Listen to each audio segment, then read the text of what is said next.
पता है कुछ पढ़े हो तो बताओ।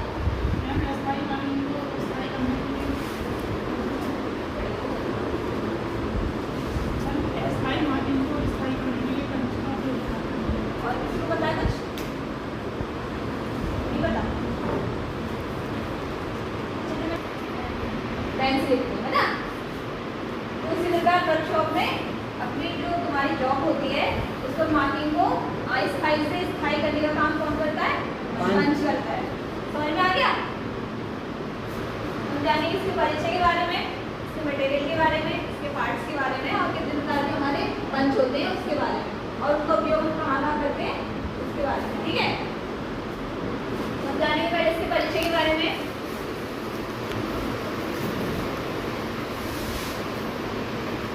तो पंच हमारा एक मार्किंग टूल है, ठीक है, जिसका उपयोग हम किसी वर्कपीस या जॉब पर अस्थायी मार्किंग को स्थायी बनाने के लिए करते हैं। ठीक है,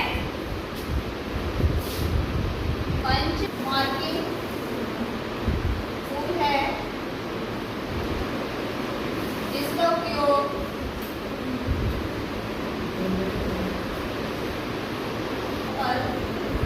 अस्थायी मार्किंग को स्थायी करने के लिए करते हैं। ठीक है, पंच हमारा एक कौन सा टूल है? मार्किंग टूल है। बोला कभी मुझे तो सामने लिखा हुआ है फिर भी नहीं बोल पा रहा, क्या फायदा फिर पढ़ाने का मेरा।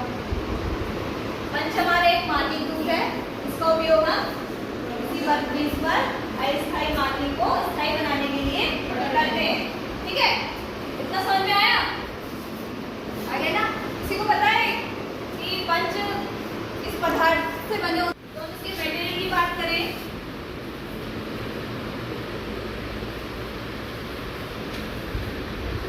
तो पंच हमारे हाई कार्बन स्टील के बने होते हैं।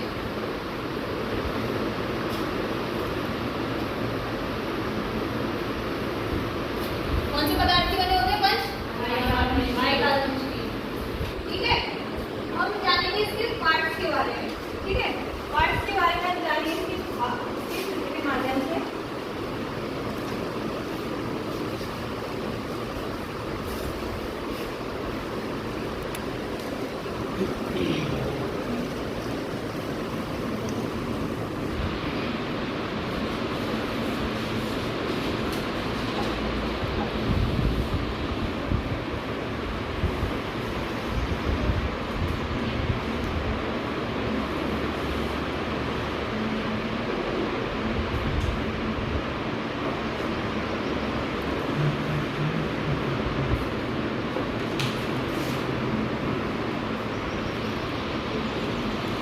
ठीक है, तो देखा होगा आपने पंच होता कैसा है। तो ये उसका होता है, क्या होता है? हेड।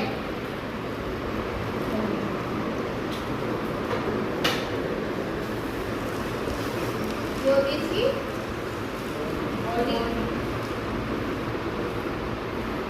और ये होता है पॉइंट।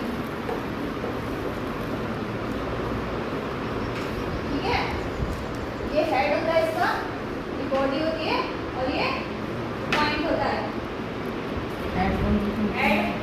हेड जो होता है इसके द्वारा हम क्या करते हैं?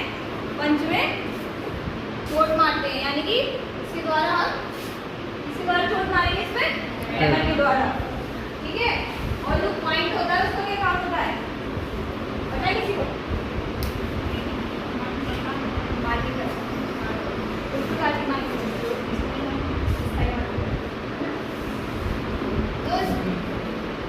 मतलब पंच का जो भाग बिंदु बनाता है इसको हम पॉइंट कहते हैं। ठीक है, इसके द्वारा बिंदु बनता है ना, जब तुम मार्किंग करते हो उसमें जब हैमर से चोट मारते हो इसको तो बिंदु बनता है नहीं। और जो बॉडी होती है इसकी, इस पर ये नलिंग कर रखी होती है पकड़ने के लिए, इसके द्वारा अपने पंच को पकड़ते हैं और इस पर नलिंग कर रखी होती है। तो दूसरी जो बॉडी पे क्या कर रखा होता है, एक पोर्शन समझ में आ गया? भाव के बारे में ध्यान तो रहेगा ना, इससे ज्यादा भाग नहीं है। ठीक है, हम जानेंगे इसके बारे में। ठीक है,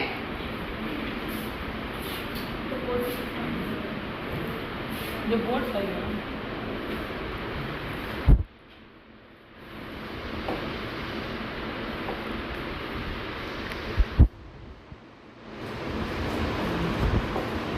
आगे पढ़ेंगे पंच के बारे में। कोई जानता है पंच के बारे में? यूज करते हो मार्किंग करने के लिए? पता है कुछ पढ़े हो तो बताओ।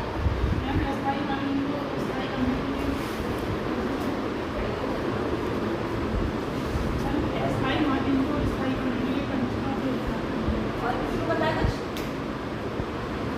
नहीं पता? लाइन से लिखते हैं ना। तो इसी प्रकार वर्कशॉप में अपनी जो तुम्हारी जॉब होती है उसको मार्किंग को अस्थायी से स्थायी करने का काम कौन करता है? पंच करता है। समझ में आ गया? हम जानेंगे इसके परिचय के बारे में, इसके मटेरियल के बारे में, इसके पार्ट्स के बारे में और कितने प्रकार के हमारे पंच होते हैं उसके बारे में, और उनका उपयोग हम कहाँ करते हैं उसके बारे में। ठीक है, हम जानेंगे पहले इसके परिचय के बारे में।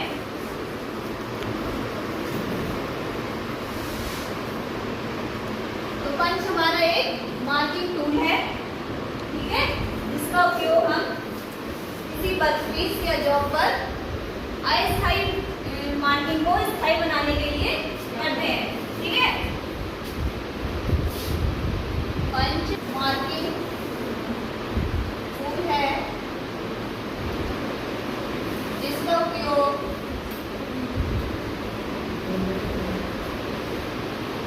पर अस्थायी मार्किंग को स्थायी करने के लिए करते हैं। ठीक है, पंच हमारा एक कौन सा टूल है? मार्किंग टूल है। बोला कभी मुझे तो सामने लिखा हुआ है, फिर भी नहीं बोल पा रहे, क्या फायदा फिर पढ़ाने का मेरा? पंच हमारा एक मार्किंग टूल है, इसका उपयोग हम किसी वर्कपीस पर अस्थायी मार्किंग को स्थायी बनाने के लिए करते हैं। ठीक है, इतना समझ में आया? आ गया ना? किसी को पता है कि पंच किस पदार्थ से बने होते हैं? तो हम इसके मटेरियल की बात करें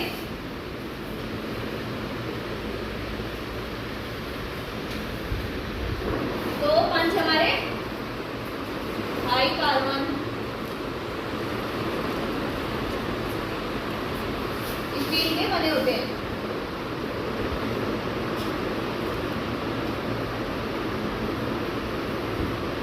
कौन से पदार्थ के बने होते हैं पंच? High carbon steel. ठीक है, हम जानेंगे इसके पार्ट्स के बारे में। ठीक है, पार्ट्स के बारे में हम जानेंगे इसकी चित्र के माध्यम से।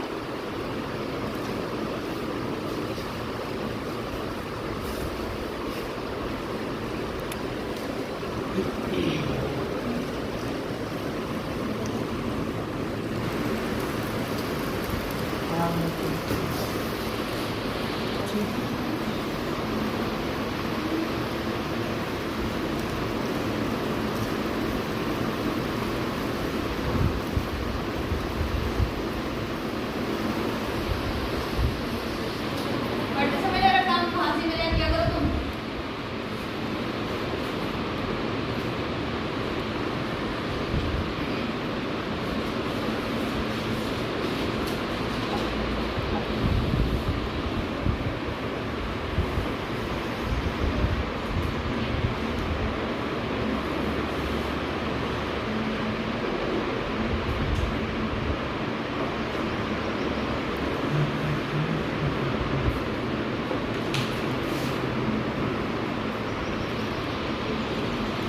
ठीक है, तो देखो अब आपने पंच होता है कैसा।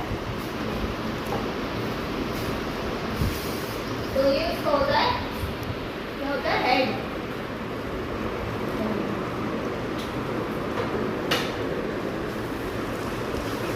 ये होती है इसकी बॉडी।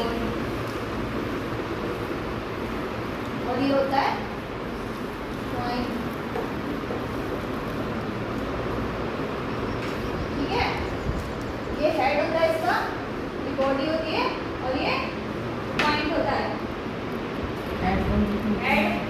हेड जो होता है इसके द्वारा हम क्या करते हैं, पंच में चोट मारते हैं, यानी कि इसके द्वारा चोट मारेंगे इसमें हैमर के द्वारा, ठीक है। और जो पॉइंट होता है उसका क्या काम होता है पता है किसी को? मार्किंग करना, उस प्रकार की मार्किंग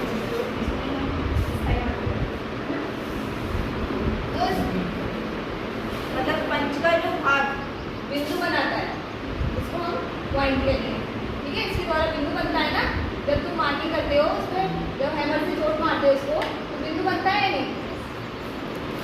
और जो बॉडी होती है इसकी, इस पर ये नलिंग कर रखी होती है पकड़ने के लिए, इसके द्वारा अपने पंच को पकड़ते हैं और इस पर नलिंग कर रखी होती है। तो मुझे तो बॉडी पे क्या कर रखा होता है कि पोषण आ जाए, तो उसमें नलिंग कर रखी होती है, ठीक है। इतना समझ में आ गया? भाव के बारे में ध्यान तो रहेगा ना, इससे ज्यादा भाग नहीं है, ठीक है। हम कितने प्रकार के हमारे पंच होते हैं, ठीक है।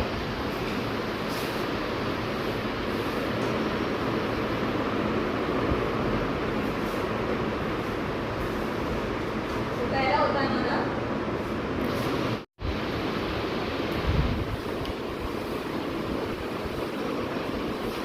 तीसरा होता है सेंटर पंच,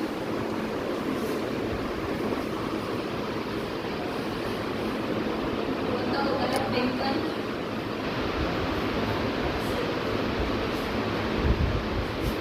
पांचवा होता है फॉलो पंच,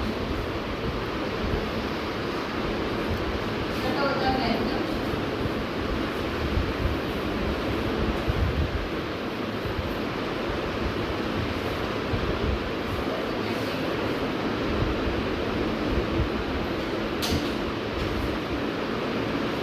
आठवां होता है नंबर वाला,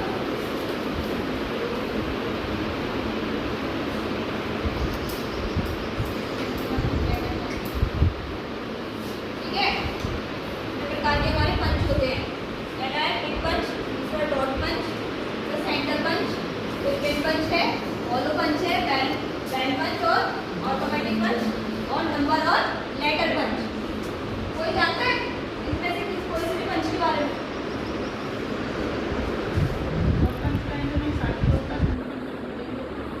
और ब्रेक पंच वही बताइए, वही कल बता रहे थे ब्रेक पंच का, बता तो रहे थे, कल पूछ रही थी तो वो पर करो पहले तो क्या हुआ है तुम्हें इसके बारे में लिखो, थोड़ा थोड़ा लिखाऊंगी जाते हैं।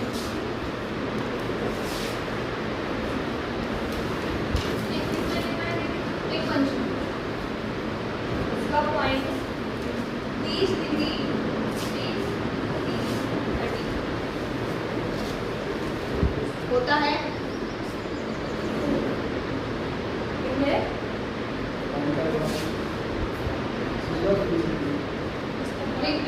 ब्रेक पंच का जो पॉइंट होता है वो 30 डिग्री होता है,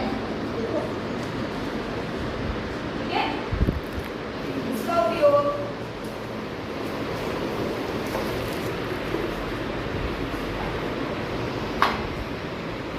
सीट मेटल में,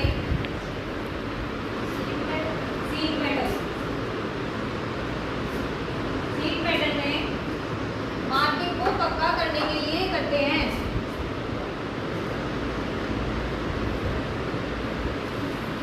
सीट मेटल में मार्किंग को पक्का करने के लिए करते हैं।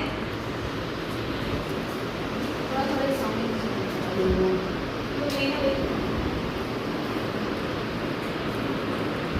डॉट पंच का पॉइंट 60 डिग्री होता है।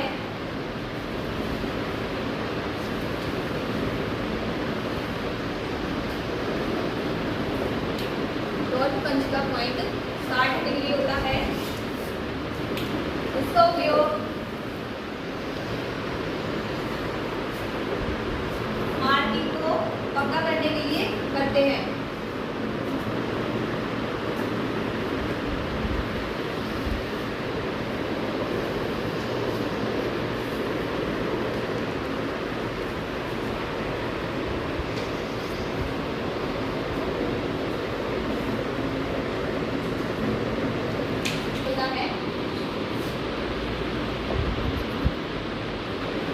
सेंटर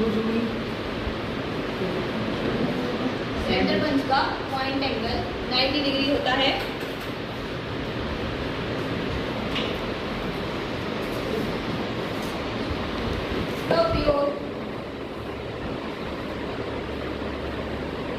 इसका उपयोग ड्रिलिंग करते समय ड्रिलिंग करते समय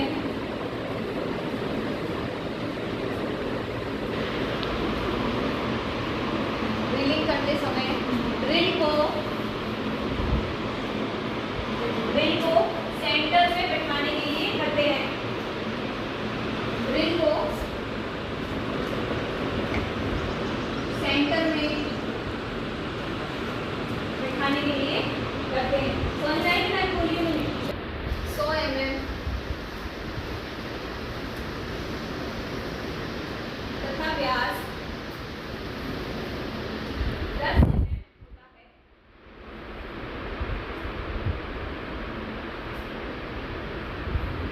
कैटेगरी के नीचे एक लाइन हम लिखते हैं। पंच का जो भाग होता है वो इसकी लंबाई और व्यास से लेते हैं। साइज पंच का जो साइज है वो इसकी लंबाई और व्यास से लेते हैं। तो पूछे ना कि पंच का साइज कैसे लेते हैं, तो ना पंच का साइज इसकी लंबाई और व्यास से लेते हैं। लिख लो लाइन इसके नीचे फिर हम लेते हैं साइज साइज डालिए ना।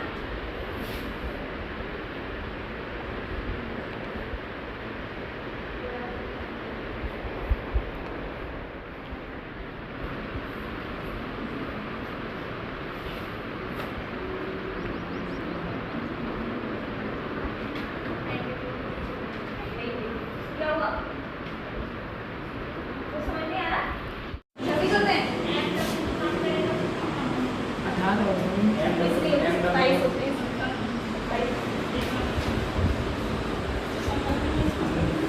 27 होते हैं। फिर करके एक वाला होता है इसमें। 27 होते हैं। कितने होता मैम? 27? हाँ।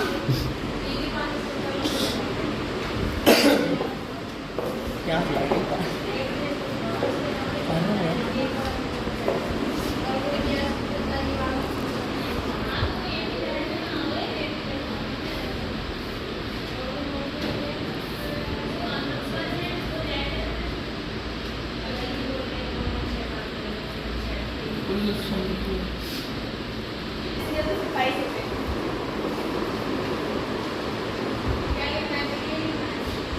क्या समझ में नहीं आया? ये क्या? खड़े हो गए। प्रकार प्रकार अब खींचो। कौन सा प्रकार समझ में आया बताओ मुझे।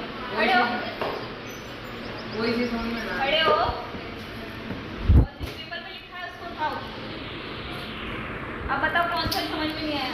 कोई चीज समझ में ना आए। कोई चीज समझ में कौन सा नहीं आया? नाम बताओ मुझे पहले।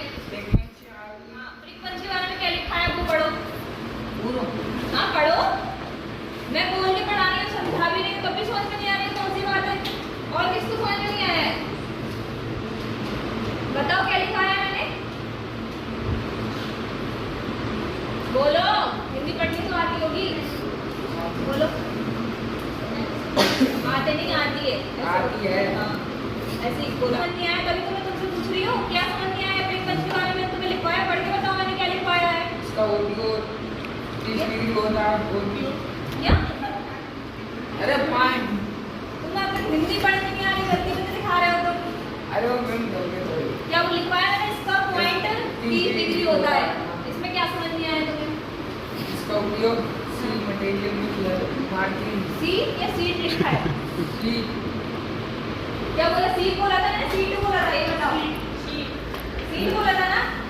मुझे सुनना तो इसमें गलती किसकी है? मेरी है तुम्हारी है? और क्या समझ नहीं आया? और पढ़ो आगे, सारे पढ़ो। सी मटेरियल में मार्किंग मैं पक्का करते हैं। नहीं तुम्हें सारे समझ आए? सारे पढ़ के बताओ मुझे क्या ए क्या आप लिखा है। समझ में आएगा क्यों आगे समझ खड़े होकर बताओ। ए आ तुमने गलती लिखा होगा फिर। ना तो एक ही है। बस सीट नहीं बोला मैंने, सीट बोला है। बताओ हाउ समझ में आ गया सारा? तो अभी तक हमने क्या क्या पढ़ा था? हाँ खड़े हो जाओ।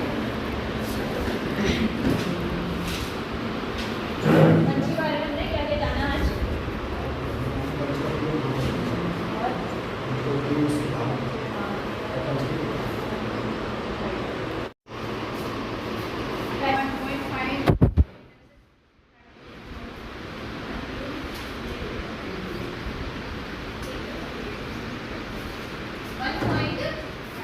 1.5 से लेना है अंतर, ठीक है।